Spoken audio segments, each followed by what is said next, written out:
Welcome to this episode of Substantial Matters, Life and Science of Parkinson's. I'm your host, Dan Keller. At the Parkinson's Foundation, we want all people with Parkinson's and their families to get the care and support they need. Better care starts with better research and leads to better lives. In this podcast series, we highlight the fruits of that research, the treatments and techniques that can help you live a better life now, as well as research that can bring a better tomorrow. Palliative care is appropriate for any disease that causes distress. In fact, palliation means to ease the burden of the symptoms of a disease, for both the person with the disease and for care partners. The burden may be physical, emotional, or spiritual. As more people with Parkinson's understand the benefits and relevance of palliative care, many are adding it to their usual care. I spoke with licensed clinical social worker Adriana Gonzalez of the University of California, San Diego, where she has had an integral role in developing and participating in a palliative care clinic specifically for people with neurological disorders. She said she often brings up the topic of palliative care with her patients. Because so many people don't have an understanding of what palliative care is. And so palliative care did grow out of the hospice movement. But palliative care, what makes it different or distinct from hospice is that it really is for people who are not at end of life in their disease trajectory, but really meant for people who are still maybe in the middle of their Parkinson's disease journey and looking ahead to what changes they may face. And the goal of palliative care is to support them through that. And so one of the things that we talk about is it's an additional layer of support. And when we talk about additional layer of support, what we mean is acknowledging that the Parkinson's disease is chronic and progressive. We really want to get to know people in the middle of their disease course to help and support them as they navigate all of the different changes that come with disease progression. Since it is progressive, which would indicate it starts essentially at diagnosis or even before diagnosis, when should palliative care begin? My recommendation when I'm working with families is to seek out or request a palliative care referral, maybe in the middle of their diagnosis when they're really starting to see changes that are impacting their quality of life. Because palliative care is a framework where the goal is to manage symptoms, historically, our movement disorder specialists, they really focus on the movement piece. Our palliative care doctors are looking at the whole person and really taking a holistic approach to look at the other non-motor symptoms like pain, GI symptoms, to really support patients in acknowledging which ones are really impacting their quality of life and how are we going to treat those. So taking a very patient-centered approach. Is that different from standard medical care, being patient-centered? Shouldn't all medical care focus on the patient? Yeah, I think what's really different about palliative care is that we're using a team approach. And so we're a multidisciplinary, sometimes we use the word transdisciplinary, really meaning that the part of the team that is working with the family and the patient is really working together to meet all of those different needs. So the difference with palliative care is that we have the medical provider, but we also have a nurse, a chaplain, and a social worker. And so we're all looking at the patient from that lens of what is important to them, what impacts their quality of life. And with all of these different disciplines, we're able to assess different areas of their life in a way that's a little bit different from standard care. Where can palliative care be accessed? Do people have to go somewhere, or is it pretty broad-ranging where it's available, how it's available? It's really going to depend on where someone is getting their medical care. So at the University of California in San Diego, we have an outpatient neuropalliative clinic. And our hope is that more centers across the country kind of adopt that model. But in other areas where maybe somebody isn't connected to a center of excellence, or their center of excellence is still ramping up their palliative care support, they could find a palliative care consult on an outpatient basis hospice, they could also find an agency. Some hospice agencies will have a branch of their services that provide palliative care. So it really starts with having a conversation with their neurologist or their movement disorder center to say, hey, in our medical system that we're working through, do you have a palliative care outpatient clinic, or what do you know about palliative care in our particular area? Is it covered by Medicare or any private insurance? It is typically, if someone is seeking palliative care through their medical provider. So if they're part of UC San Diego and we have this outpatient palliative care clinic, it will be covered. Where it might get a little bit tricky and might depend on insurance is if someone is getting the palliative care service outside of their medical system. So if it is through a hospice agency, it might have different restrictions or regulations, but I always encourage my families to ask and to see what is covered, what can that look like, and to really ask, what are the tangible services that can be provided to me? And making that informed decision is really going to help them kind of decide what a good next step is. Do people get the idea that palliative care is only associated with hospice, and does that become a barrier to people wanting to accept palliative care or enter it?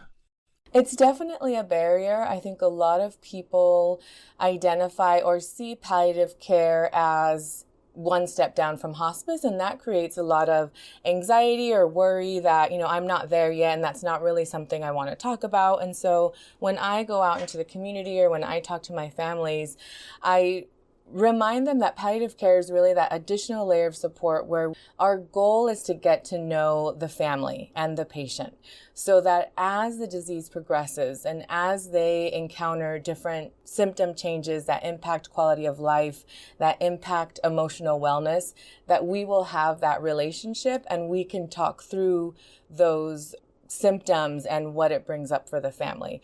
And with the goal of also talking about the future. It's not something we're going to jump right in from the first visit where we talk about end of life goals, but over time, as we get to know the patient and the family, that is something that we can support them with. I'll give you a great example of how palliative care really kind of dives into getting to know families. When we first meet families, it's the whole team. It's the chaplain, it's the social worker, and it's the medical provider. And we not only ask questions about their symptoms and their Parkinson's disease, but also about what did you work in? What brings you joy? What family members live close by?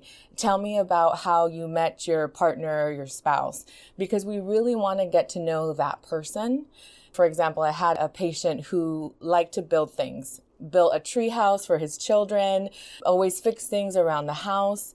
And that information was really key because when that started becoming more difficult because of the symptoms and tremor, we knew, because we had asked those questions, that that was a huge loss for him. And we knew that that was something that we needed to spend time with to allow him to mourn that loss of no longer being able to use his hands to build things and to think of ways that he could transmit that love of building to his adult children, to his grandchildren, and that he could find joy in maybe teaching them to now be able to build things. So that relationship that we build at the beginning, that information that we gather in the beginning about who this person is, which is really the core of patient-centered care, really helps us in identifying when a symptom comes that's devastating to them. How do we best support them through that? In that regard, it sounds like palliative care takes the long view. So when's it appropriate for patients with Parkinson's disease to complete an advanced care directive? When I talk about advanced care directives, I really kind of give a global answer to everyone at any point in their life should have an advanced care directive, because none of us are guaranteed tomorrow. And I think the pandemic has really highlighted that for so many of us. Let's think about what's important to us, what we value. If we are in an accident, do we want to be intubated? For how long? Who's going to make decisions for us? And who's going to be a proxy to that? However, with that, a lot of us there's a lot of trepidation to having to make those decisions because it brings up fear, it brings up anxiety. And so when I meet families, it is one of the first questions that I ask. It's not something that I push, but I do encourage people to sit and think about who in my life is the person who, if I cannot speak for myself, can help me make medical decisions. Do I want things like a feeding tube? Do I want to be intubated? Are those things that I value, or is that going to add quality of life to my life? And I encourage everybody to think about it from the beginning when they first meet me. And if that is an uncomfortable topic, then we just kind of work through that.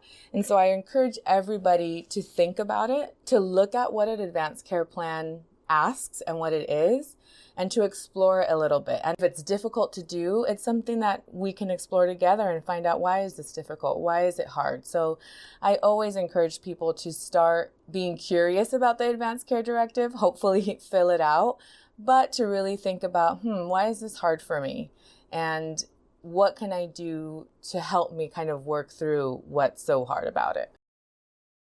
How does palliative care specifically serve people with movement disorders besides the things you were just talking about? When people have traditionally thought about palliative care, it's for pain control, but it seems like a lot of people are functional and have a long course ahead of them. So what can palliative care do about movement disorders? Yes, so that's a great question. And it is one that I get often because palliative care and hospice were really championed by oncologists to work with people who were living with cancer and having to go through a lot of invasive treatments. A lot of people kind of put palliative and hospice in that boat. And so what we're trying to do is we're trying to expand that vision of what palliative care is, to remind people that really it's a framework that's looking at symptoms. So if a person with a movement disorder isn't experiencing a lot of pain, they may still have other non-motor symptoms that are really barriers to their quality of life. Things like constipation or inability to sleep, insomnia, anxiety, depression. So non-motor symptoms, I think a lot of research has shown that most people say the motor symptoms, I can manage that. The medications are working for it. I adapt to the changes to my movement, but it's the non-motor symptoms that are really impacting my quality of life, cognition changes. And so the role of palliative care, the goal of palliative care is to really draw out those other symptoms and to try to find treatment, which could be medication, but it could also be therapy for some of the mental health challenges or emotional challenges. It could be working with the chaplain to explore that restlessness and to help find peace either through religion or a spiritual practice. That's when we go back to kind of this holistic view of the patient where maybe medication is the route to go and the provider will explore that. But we have these other disciplines who can talk about other ways to cope or to manage those symptoms. Do you encounter commonly fears or concerns that prevent people from wanting to begin palliative care? Definitely. I think having to meet with a new doctor, having to repeat some of your history, not really maybe having a clear understanding of what tangible services are going to be provided to you are a lot of the barriers to palliative care. And so our goal is to educate about how it could be helpful and to really, again, going back to the patient-centered, we let our families know we can meet monthly, we can meet every 6 months, we can meet once a year. We want you to find value in this appointment and in this clinic. And so if right now you're feeling like I'm pretty stable, I did my advanced care directive, I have my pulse, I'm feeling pretty good, symptoms are pretty well managed, let's touch base again in 6 months. So it really is allowing them to guide what makes the most sense. And that's how we try to support families in understanding what palliative care is, and that we are there to be that support in whatever way that works best for them. And it really is patient-centered, but it's actually very family-centered, where we're looking at the patient, but also the primary caregiver, which oftentimes is a loved one, either a spouse or an adult child, or even a parent in some situations. And so we want to get to know everybody in that dynamic so that we can provide support to everybody. Because if we're supporting the caregivers and the family members, then that patient is going to do better. Once people have started to take advantage of palliative care, do they wish they took advantage sooner? I think a lot of people talk about, I wish I would have known about this sooner, because what happens is when somebody maybe is in the last 6 months or year of their life, there has been a lot of changes. Maybe the caregiver is already feeling very overwhelmed or nervous about the different symptoms. Maybe that patient has already been in and out of the hospital and has not been recovering from those hospitalizations. And so I think what people see when they enter into palliative care is that we are there as an entire team supporting this family through that journey of Parkinson's disease progression, and then really supporting them and identifying, I think this is a time for us to refer to hospice. Because Parkinson's disease impacts everybody so differently, it's not clear when somebody is ready for hospice or is a candidate for hospice. So the other thing we talk about is by being part of our team and getting to know us in the middle of your disease trajectory, we are really going to be monitoring and looking at progression and the changes in symptoms, so that when we see that things are starting to take a turn, we can really have that conversation. And we've already built a relationship. We've already built some trust. We have already gotten to know the family. So we can really have that conversation in a way that's compassionate, that's empathetic, and that will guide the family to next steps. And I think a lot of families express gratitude for that. And when we kind of meet them closer to the hospice referral place, I think they would have liked to have known us a little bit sooner, just so that conversation is never easy, but at least from a place where we really have gotten to know each other. Have we missed anything important or interesting to add? I always encourage my families, because Parkinson's disease really impacts everybody so differently. And so my specialists always say, I can line up 10 people with Parkinson's disease in front of me, and I'm looking at 10 people with Parkinson's disease. And so knowing that, I try to explore with my families, here are the services that can be offered through palliative care. Here's the lens with which they are looking at every patient. Does that resonate with you? Does that fit into what you want out of your medical care? And I try to remind them, if you have the opportunity to consult with palliative care, that doesn't mean you're letting go of your movement disorder specialist. In so many cases, it just is that additional layer of support. And you can go to that first appointment and you can decide it's not for you. Or you can decide that you really, maybe you'll check back in another year. And so I like to empower my families to learn and explore the different types of services that exist within their centers, so that they can find the type of care and the type of service that is really going to be a good fit for them. And I always encourage them to be open to that conversation, and also to be honest when something is a good fit or isn't a good fit. Very good. I think you've shown a light on a subject people may not have been fully familiar with, and the breadth of the subject. So thank you very much.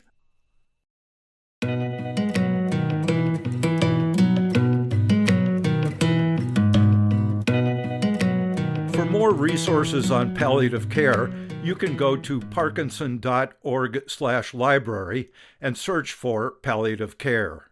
You'll find an expert briefing in which Dr. Janice Miyazaki talks about advanced Parkinson's and palliative care.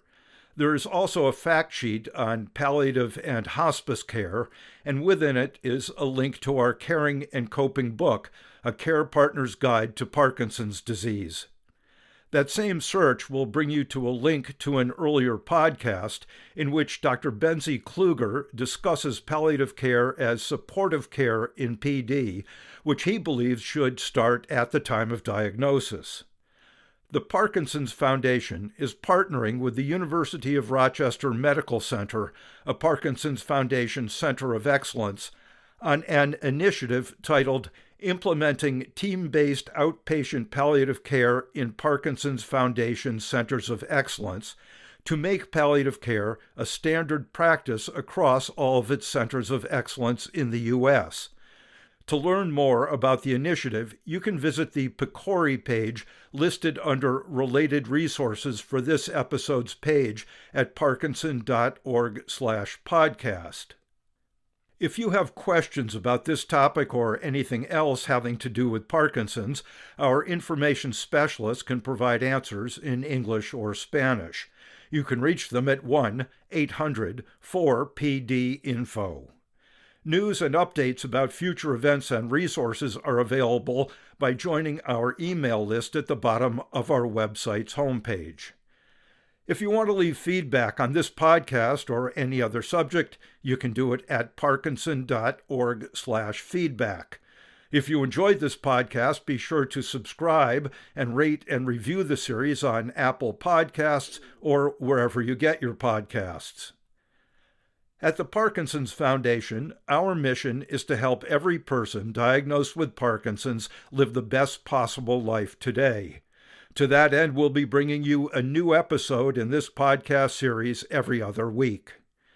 Till then, for more information and resources, visit parkinson.org or call our toll-free helpline at 1-800-4PD-INFO.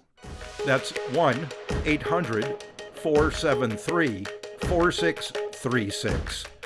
Thank you for listening.